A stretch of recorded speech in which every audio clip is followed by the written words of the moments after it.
literally kneeing and cheap shotting C in the throat. Like, if she did that to any of our teammates, we'd be pissed. But like, they're definitely targeting her, and the league and the refs do.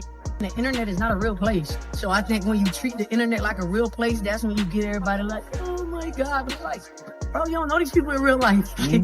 Just press the block button, bro. Just press the block button and then move on. Like, about the suspension, if that's what they felt was necessary in that moment, then so be it. But I think there's a lot of other plays that you can say the same about. I think the biggest thing is it's just about our safety. We're so concerned about the safety on the court, but time and time again we're having people threatening our lives, leaking addresses out there, putting crazy pictures that have nothing to do with basketball. So at some point, the league needs to put a stand on it. They came out with no hate speech, but I mean, what is that going to do? At some point, time and time again, players are going through this, and the league remains silent. So I'm sick and tired of it, and it's time for them to step up and have our back seriously.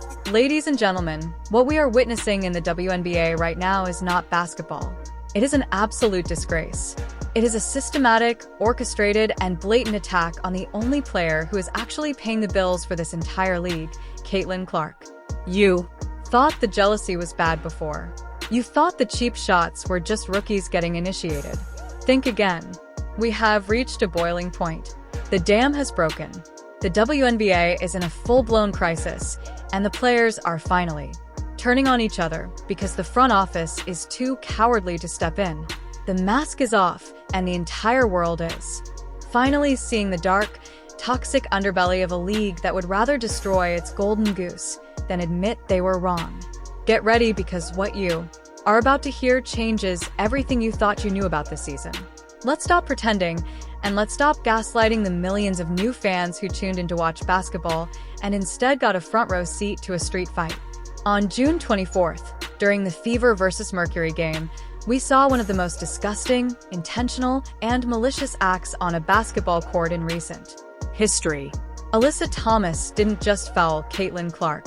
She didn't just set a hard screen or play aggressive defense.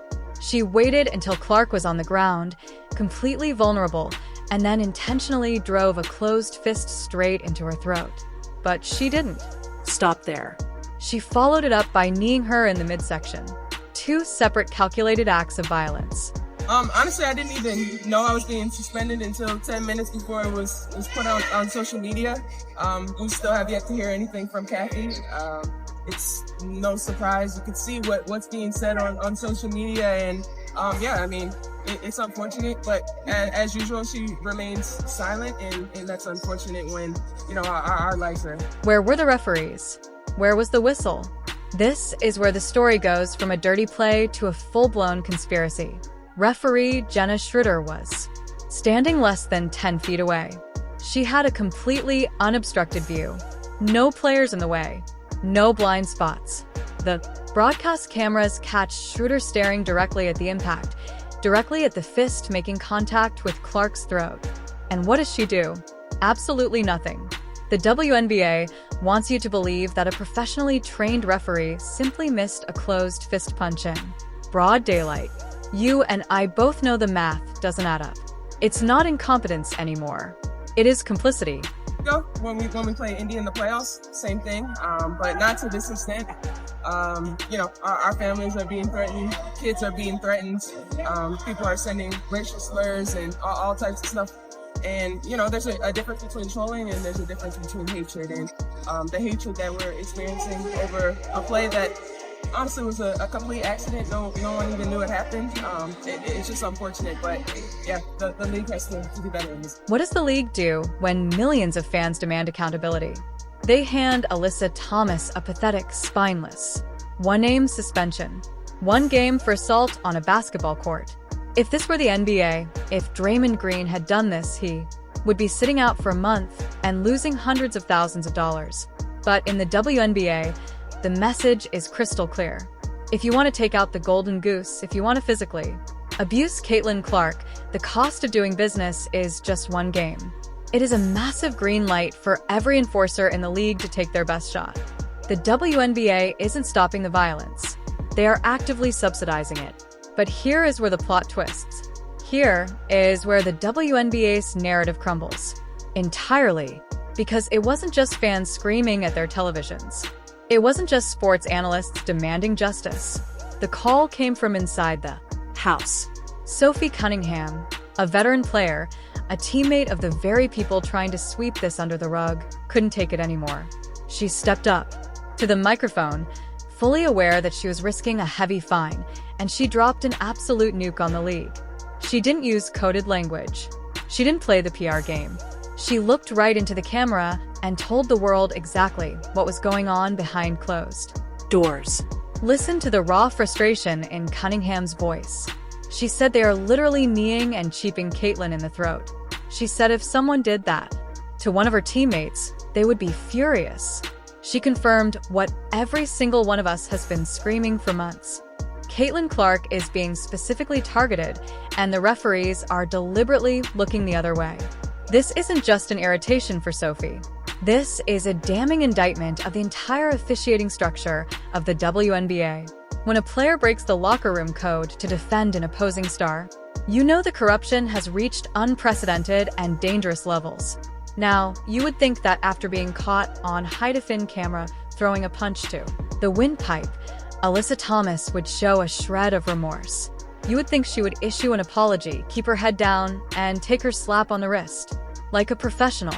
But no, in a move so predictable you could set your watch to it, Alyssa Thomas decided to play the ultimate victim card. She marched up to the podium, completely unapologetic, and tried to spin the narrative to make herself look like the martyr. She didn't talk about the punch. She didn't talk about the cheap shot. She complained about the internet. The absolute audacity to assault a defenseless player and then demand sympathy because people are calling you out on social media is mind-boggling. Thomas claimed the play was a complete accident. An accident? You accidentally form a fist and accurately strike a player's windpipe. She looked at the cameras and claimed that they are being painted as thugs. No, Alyssa, you aren't being painted as anything. You painted that picture yourself the moment you decided to treat a basketball game like a backyard street fight. She actually demanded that the league step in and censor the fans. She wants free speech squashed to protect her own feelings while taking zero accountability for her own violent actions. And it wasn't just Thomas. The entire Mercury organization circled the wagons to protect this indefensible behavior. Head coach Nate Tibbetts sat in front of the media and tried to Jedi mind trick the entire country. He literally said it was ridiculous to call them cheap shots. He told fans not to rely on social media screenshots. Think about that for a second. The coach of a professional basketball team is telling you not to believe the high-defin video evidence that you watched with your own two eyes. It is textbook gaslighting. They want to alter reality rather than admit they have a dirty player on their roster. Team loyalty has officially blinded them to basic human decency. But the biggest villain in this entire saga isn't Alyssa Thomas. It isn't Jenna Schroeder. It is the commissioner of the WNBA, Kathy Angelbert. Where is the leadership? Where is the protection for the player who is literally transforming this league from a financial black hole into a global phenomenon? Angelbert's silence isn't just deafening, it is complicit. Sophie Cunningham didn't hold back on the commissioner either. She exposed the ugly truth that the WNBA front office is terrified to admit. Kathy Angelbert is actively suppressing Caitlin Clark's star power because of her own fragile ego. Cunningham pointed out the ultimate disrespect, the WNBA's 30-year commemoration poster, a poster designed to celebrate the past, present, and future of the league. And who was mysteriously missing? Caitlin Clark, the player who brought 3.2 million viewers to the broadcast. The player who boosted merchandise sales by a staggering 170%. The player who is single-handedly selling out arenas in cities that couldn't give away tickets for free just 1 year ago. They slapped random role players on the poster, including Sophie Cunningham herself, and completely erased the biggest draw in the history of women's sports. It is not an oversight. It is an intentional, petty, and jealous boycott. Sophie Cunningham nailed it. Kathy Angelbert wants the credit for the league's success. She wants the narrative to be about her brilliant leadership and the league's natural expansion. She is threatened by a 22-year-old rookie stealing the spotlight and proving that the product wasn't selling until she arrived. It is the only explanation that makes sense. A competent commissioner would be riding this wave to the bank. A competent commissioner would be promoting Clark on every billboard, in every commercial, and mandating that referees protect her from flagrant abuse. Instead, Engelbert is treating her multi-million-dollar asset like a problem that needs to be buried. Even the absolute legends of the game can't stomach this anymore. The old guard is starting to realize that this toxic jealousy is going to ruin the sport for everyone.